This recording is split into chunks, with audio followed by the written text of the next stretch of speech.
A courier slips through the pre-dawn shadows of Rome, carrying a sealed letter that will end the life of the second most powerful man in the known world. It is the 18th of October in the year 31. The senators are gathering, expecting to witness a promotion.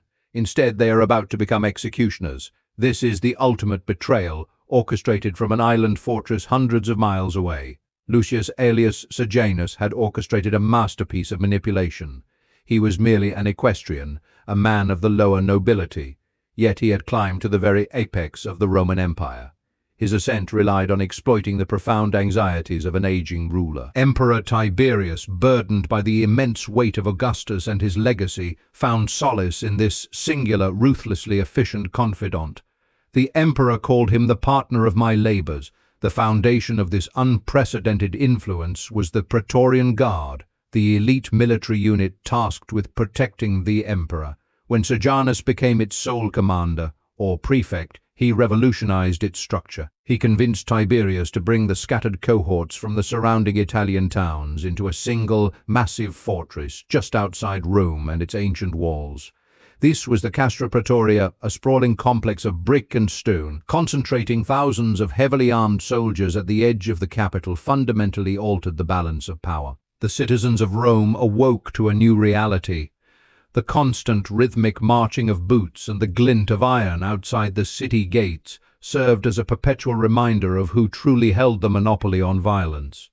The Republic was a distant memory replaced by the grim mechanics of military intimidation, but a fortress was not enough to satisfy his hunger.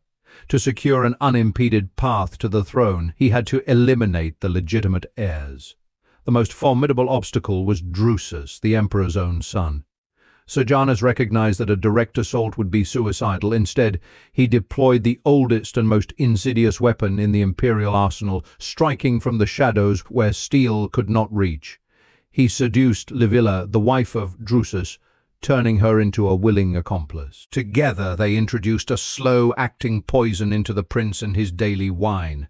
As the historian Tacitus recorded, the poison was chosen to mimic the symptoms of a natural illness. Drusus withered away over weeks, coughing blood and gasping for breath in his gilded chambers, while his murderer stood vigil at his bedside, offering false condolences. The echoes of that royal death still resonated years later. Tiberius was shattered by the loss of his son, plunging into a deep, inescapable depression. The emperor's natural suspicion metastasized into crippling paranoia. He began to see daggers in every smile and treason in every whisper, and the prefect was always there, feeding the monster of imperial anxiety, whispering the names of supposed traitors into his master's ear. Exhausted by the suffocating atmosphere of the capital, the aging ruler made a fateful decision. He abandoned Rome entirely, retreating to the sheer, sun-baked cliffs of Capri. This island fortress, surrounded by treacherous currents and guarded by loyal sentries, offered the illusion of absolute safety, but by isolating himself, Tiberius inadvertently surrendered the daily administration of the state to the very man orchestrating his fears. The prefect now held the keys to the empire. He controlled all correspondence flowing between the island and the mainland. Senators, generals, and foreign diplomats quickly realized that to reach the emperor, they had to bow to his gatekeeper. He was the filter through which Tiberius viewed the world. The narrative of the empire was aggressively rewritten to suit one man's relentless upward trajectory. Back in the capital, a reign of terror commenced. The Roman Senate, once the proud governing body of the Mediterranean, was reduced to a theater of blood. Sejanus utilized a network of professional informers to launch devastating treason trials. Wealthy aristocrats and political rivals were accused of plotting against the state. The trials were swift, the verdicts predetermined, and the confiscated wealth flowed directly into the imperial treasury.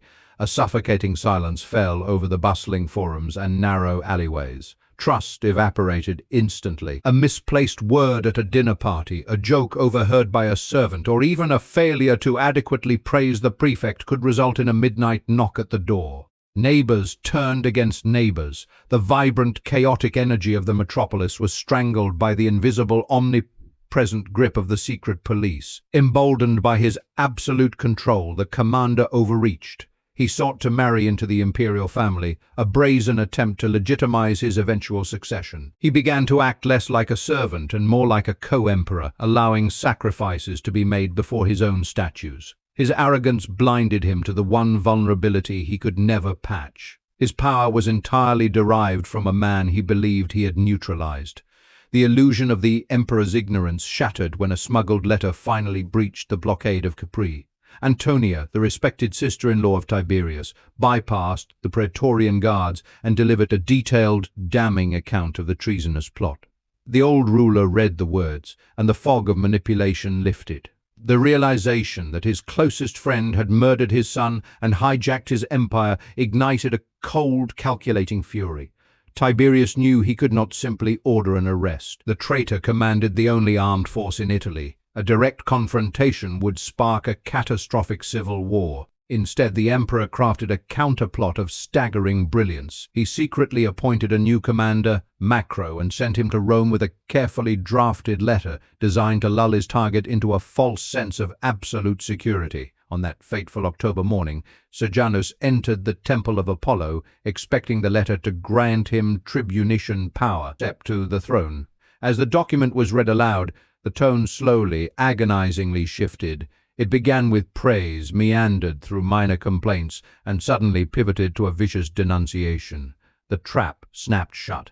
The senators, sensing the shift in the wind, physically moved away from him. Stripped of his command and his dignity, he was dragged down into the suffocating darkness of the Mamertine prison. There was no trial, no opportunity for a silver-tongued defense. The executioner's cord was slipped around his neck, and the man who had controlled the destiny of millions was strangled in a filthy subterranean cell. His body was thrown down the Gemonian stairs, left to the mercy of the mob.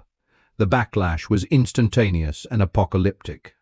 The Senate decreed a damnatio memoriae, ordering that his name be erased from history. Across the empire, statues were smashed to pieces, inscriptions were chiseled away from marble monuments.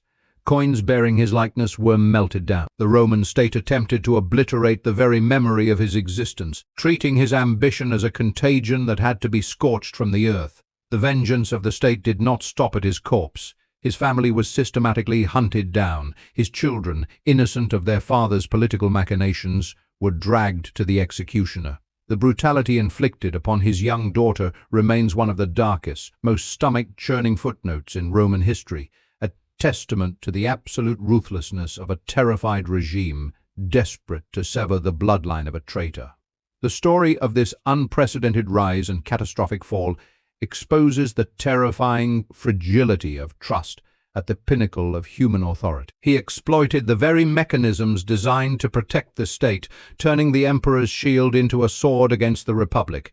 His life serves as a grim, eternal warning.